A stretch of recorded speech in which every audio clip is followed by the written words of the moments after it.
Asa baada ya video ambazo zimesambaa sana mtandaoni zikionyesha gari za kifahari za Chief Godlove zikichukuliwa na kurudishwa kwa mwenye nazo, ni moja kati ya mambo ambayo yanaongelewa sana mtandaoni sasa hivi. Ukiingia Instagram kwenye kila page ya udaku wanazungumzia hicho kitu. Sasa Chief Godlove ameamua kuja na kutoa neno juu ya uvumi huo ambao unavuma kupitia mitandao ya kijamii, ambapo hii ni video ambayo alirekodi kupitia Instagram yake akitolea ufafanuzi kuhusiana na hizi contradiction ambazo zinaendelea kwenye mitandao ya kijamii kuhusiana na gari zake zilizobebwa. Sasa ukisikiliza vizuri hizo video ambazo amezishare hivi karibuni, baada ya video hizo kusambaa mtandaoni, unakuja kugundua kwamba huyu jamaa hayuko sawa. Kwanza kapanic.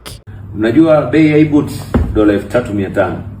Hasa hiyo $3,500 anayezungumzia Chief Godlove ni $8,700,000 za Kitanzania kama sikosei. Sasa unaweza ukaona ni mara ngapi huyu jamaa anakuwa anatuongopea Watanzania. Hicho kiatu anachokisema kinauzwa $3,500. Kinapatikana maduka yote ya David Sportswear na kinauzwa shilingi 75,000 tu za Kitanzania. Hasa kwa fakti hizi, yawezekana 80% ya maneno ambayo anawaaminisha watu huyu jamaa anaweza kawa anadanganya. Hasa kitu kingine ambacho kinaonyesha this guy ni amepanic au amechanganyikiwa ni hizi clip nyingine ambazo amezifanya. Anatumia nguvu kubwa sana kuwaaminisha Watanzania kwamba hizo mali ni za kwake na yeye ni tajiri. Afu kingine ni lugha ambayo anaitumia, matusi ya kutosha, unatukana. Sasa kama wewe ni tajiri, kuna haja gani ya kufanya hivyo? Kuna haja gani ya kugombana na watu ambao umesema hawana akili? Furahia gari za Chief Godlove kupokonywa, kuchukuliwa, kubebwa, Godlove kufilisika.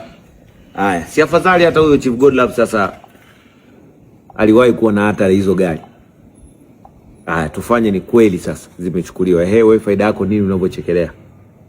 Unakuta mtoto wa kiume anachekelea eti mwanaume mwenzie kupokonywa gari. Si shoga au we choko mwanetu? Hasa kwa mtu mwenye akili zake timamu anajiuliza, hapa kulikuwa kuna haja gani ya huyu jamaa kutoa haya maneno? That means psychologically amekasirika na ni mtu ambaye ameumia na anateseka sana. Sasa namna ya kutoa hayo maumivu yake ndio hapo sasa kurupoka hayo matusi ndio itampa kidogo nafuu na kumuondolea hizo hasira zake. Hebu endelea kumsikiliza hapa. Yaani unachekelea nini? Yaani kinachokufurahisha sana kwenye anguko la mwanaume mwenzio ni kitu gani? Haya, mwanaume mwenzio angalau sasa ashai kumiliki gari la bilioni 200 na milioni 400. Sasa hivi kapokonywa hana, lakini aliwekwa nalo. Ina maana anazijua njia alizozifanya mpaka akalipata. Kwa hiyo kama niliwahi kuwa na pesa na zikaisha, ina maana ni njia nilizofanya mpaka nikapata zile pesa. Nina uwezo wa kufanya njia hizo hizo au nikabadilisha zingine. Lakini wewe hujawahi kupata. Kwa hiyo wewe ni mpumbavu. Alafu wewe una akili. Kwa sababu uwezo ukawa hauna pesa ukatuambia una akili. Akili unazifanyaga nini? Wewe kama una pesa ni huna akili.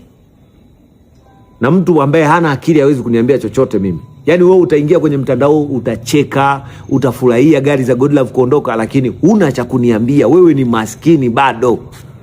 Mimi nina utajiri wa akili hata kama sina gari. Utajiri wa akili umejaa hapa. Kwa hiyo wewe endelea kufurahia kwamba Chief Godlove amesota, sijui hana hela, sijui nini. Lakini mimi nina akili, wewe una. Sasa una cha kuniambia.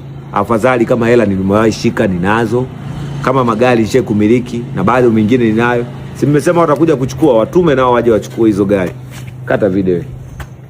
Mimi ni the baddest boy Mbabe Ninja in town na hii hapa ni Landlord Updates. Kama ndio mara yako ya kwanza unakutana na sisi, usahau kusubscribe, kulike pamoja na kucomment. Kwa kufanya hivyo utakuwa umejiunga na familia yetu na unakuwa na uwezo wa kupata kila update ambayo tutakuwa tunaipandisha kupitia YouTube channel yetu. Instagram natumia Duncan99, lakini pia TikTok natumia Duncan99. Big time, bye bye.